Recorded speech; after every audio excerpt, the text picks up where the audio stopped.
Assalamualaikum warahmatullahi wabarakatuh. Selamat pagi, Sampurasun. Baik, anak-anak, kali ini bertemu kembali dengan Ibu dalam mata pelajaran Bahasa Indonesia, materi proposal. Jelasnya, mempersiapkan proposal. Baik, sudah siap semuanya? Mas ya, 1/4 jam atau 5 menit ke depan. Dengarkan dulu, perhatikan ke depan. Mari kita dengarkan apa itu proposal, apa tujuan, fungsi proposal, jenis-jenis proposal, dan bagaimana membuat proposal. Ya, baik. Berbicara tentang proposal, kalian yang sudah ikut organisasi mungkin sudah pernah membuat walaupun copy paste, ya kan? Mudah bukan? Baik. Kalau susah, kalau belum mudah, kalau belum pernah, mari kita kupas apa itu proposal. Yang pertama, proposal adalah rencana kegiatan yang ditulis dalam bentuk rancangan kerja yang akan dilaksanakan. Nah, itu adalah batasan proposal. Kemudian, dalam rencana kegiatan tersebut, berarti nanti ada muara. Kegiatan itu mau apa akhirnya, bagaimana prosesnya, dan apa fungsinya dan manfaatnya, terutama bagi si pembuat proposal. Nah, yang kedua, tujuan proposal. Tujuan proposal yang pertama satu, untuk mendapatkan persetujuan dari pihak yang bersangkutan supaya dapat melaksanakan sebuah kegiatan. Baik, di sini OSIS biasanya suka melaksanakan kegiatan bukan? Ada pensi ya, ada perlombaan solo, ada pertandingan bola voli dan sebagainya. Pasti memerlukan dana, memerlukan persetujuan. Harinya, persetujuan apapun itu. Berarti di sana kalian membuat proposal dulu, ajuan dulu. Nanti yang mengesahkannya siapa? Kalau di sekolah berarti yang mengesahkannya adalah Bapak Kepala Sekolah. Kemudian selanjutnya ya, yang kedua, apabila proposal terkait dengan pengajuan dana, maka harapannya agar mendapat bantuan dana. Ya, pasti misalnya membuat masjid mungkin, memperbaiki bangunan desa mungkin, pasti itu juga membuat proposal. Kemana meminta dananya, maka dia membuat proposal untuk bantuan dana. Kemudian yang ketiga, apabila berkaitan dengan proyek, maka proposal tujuannya untuk mendapatkan tender lelang pada proyek tersebut. Yalah, misalnya pembangunan jalan, pembangunan apapun itu yang berkaitan dengan dana besar atau tender-tender, nah itu adalah tujuan yang berkaitan dengan pembangunan proyek. Yang keempat, untuk mendapatkan penawaran kerja atau sama bisnis, misalnya menawarkan barang, kerjasama, bisnis apa itu. Nah, itu adalah tujuan dalam penawaran kerjasama atau bisnis. Selanjutnya, fungsi proposal. Fungsi proposal adalah agar yang berkepentingan memahami dengan baik. Bagaimana tidak, sebuah proposal akan dilaksanakan kegiatannya kalau belum ditandatangani atau disetujui oleh mereka yang berkuasa, tidak mungkin dilaksanakan kan kegiatannya. Nah, jadi fungsi proposal pada saat ini adalah agar yang di atas atau yang berkepentingan atau yang berkuasa memahami dengan baik tentang proposal tersebut. Selanjutnya, jenis-jenis proposal. Jenis-jenis proposal tentu ada hubungannya dengan tujuan proposal. Baik, jenis-jenis proposal satu berdasarkan tujuannya. A. Proposal penelitian. Proposal penelitian adalah proposal yang digunakan oleh mereka di lingkup pendidikan atau edukasi. Contohnya mahasiswa misalnya menulis skripsi, kemudian dan dosen menulis tesis. Itulah. Kemudian B, proposal proyek.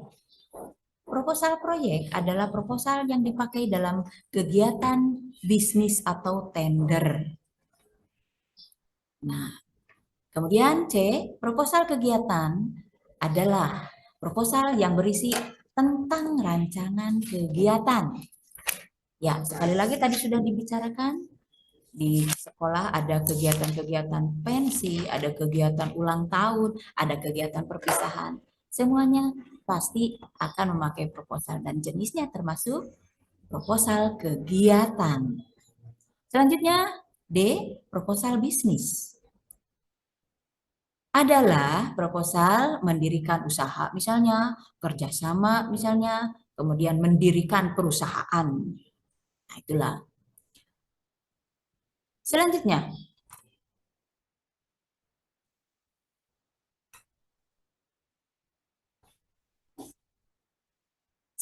adalah struktur dan kebahasaan proposal. Maaf ya. Struktur dan kebahasaan proposal. Baik, dalam materi-materi kemarin, antara materi semuanya mempunyai struktur. Dan struktur proposal yang pertama adalah pembuka, yang kedua isi, dan ketiga penutup. Nah, dalam pembuka yang berisi, isinya adalah halaman judul, kata pengantar, daftar isi, daftar tabel, dan daftar gambar, dan lain-lain. Nah, ini cirinya di dalam halaman memakai I1, I2, I3, dan selanjutnya. Nah, untuk halaman judul, tak usah ditulis ya, tak usah ditulis I1, I2-nya. Selanjutnya, yang kedua tentang isi. Tentang isi, yang berisi pendahuluan, latar belakang, rumusan masalah, tujuan, manfaat, definisi operasional, metode penelitian, teknik penelitian. Dan yang ketiga adalah penutup, yaitu lampiran. Kemudian bisa juga di dalam lampiran tersebut ada lampiran observasi yang berisi instrumen-instrumen penelitian. Baik ya. Nanti di dalam pendahuluan isinya atau dalam latar belakang ya, berisi adalah alasan mengapa penelitian itu dilaksanakan oleh kalian. Yang kedua, rumusan masalah. Rumusan masalah adalah masalah-masalah yang akan diteliti, yang lahir dari analisis-analisis masalah disesuaikan dengan judul penelitianmu. Ya, itu rumusan masalah. Biasanya yang umum, rumusan masalah adalah yang berbentuk pertanyaan. Namun, itu sesuai dengan teori yang dianut oleh kalian. Kemudian tujuan. Tujuan, apa yang diharapkan atau muara, apa yang diharapkan oleh peneliti sesuai dengan rumusan masalah. Kemudian manfaat. Manfaat di sini ada dua manfaat, yaitu ada manfaat teoritis sebagai keilmuan, kemudian ada manfaat praktis, yaitu yang dilaksanakan, yang dirasakan langsung oleh si penulis. Kemudian definisi operasional. Definisi operasional adalah batasan yang berbentuk untaian kata atau batasan yang berisi penjelasan dalam penelitian itu, atau bisa juga dikatakan ruang lingkup penelitian. Kemudian metode penelitian. Metode penelitian adalah cara yang digunakan untuk meneliti dalam rumusan masalah. Kemudian teknik, cara di lapangannya. Cara di lapangannya bagaimana penyelesaian rumusan masalah tersebut. Nah, kalau metode adalah deskripsinya, teknik merupakan terjun langsungnya begitu. Kemudian yang ketiga penutup, lampiran dan instrumen. Nanti kita sama-sama saja ya, sama-sama saja kita membuat bagaimana instrumen observasi. Nah, yang terakhir kebahasaan proposal. Kebahasaan proposal tentu kalau proposal yang digunakan adalah baku, bahasanya juga baku, apapun baku. Kemudian ada semi formal. Kalau semi formal ada yang dihilangkan dalam strukturnya, namun bahasanya baku. Itu ya. Nah, kebahasaan dalam proposal, satu, yang pertama penggunaan kata-kata yang menyatakan definisi. Nah, dalam menyatakan definisi, kalian akan mencoba dalam definisi operasional misalnya, kalian membuat batasan dalam bentuk untaian kata. Itulah yang dikatakan definisi. Kemudian dua, penggunaan pernyataan yang bersifat argumentatif atau persuasif. Nah, pernyataan itu adalah penjelasan, uraian. Kemudian argumentatif, bersifat alasan yang kuat. Kalau dalam proposal, berarti argumen yang kuat adalah argumen yang didasari dari pakar-pakar yang telah membuktikan kebenarannya. Ya, jadi kita mengacu ke arah situ. Kemudian ada pernyataan persuasif. Persuasif di sana adalah maksudnya untuk meyakinkan, misal dalam latar belakang, meyakinkan Bapak Kepala Sekolah. Seperti apa? Misalnya, kegiatan ini sangat penting untuk diteliti karena ini diharapkan ini itu dan sebagainya. Itu maksudnya persuasif di sini. Yang ketiga, penggunaan istilah. Penggunaan istilah. Nah, dalam proposal penggunaan istilah tentu sesuai dengan apa yang diproposalkan, apa yang diajukan, sesuai dengan kegiatannya. Tidak mungkin kegiatan meneliti kesehatan ada istilah pasar. Gitu. Jadi istilah yang digunakan pun adalah istilah kesehatan.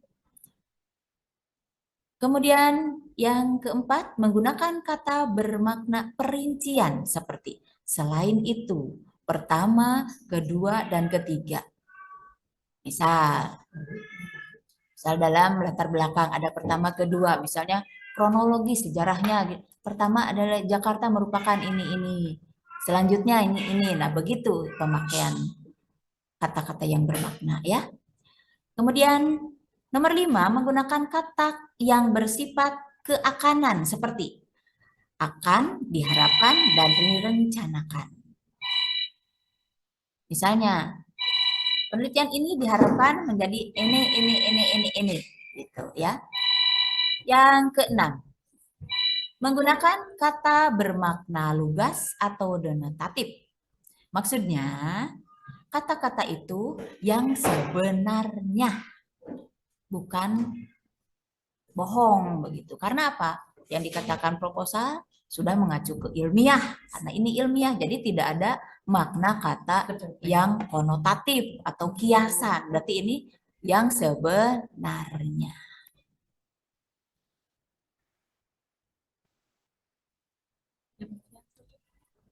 Baik, jadi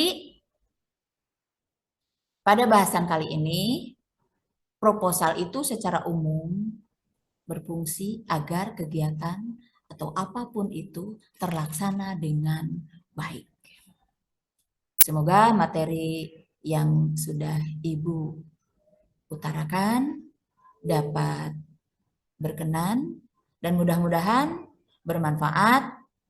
Kemudian bagi yang senang menulis, mudah-mudahan apa materi yang sudah diterangkan tadi dapat dimengerti, dapat ditangkap.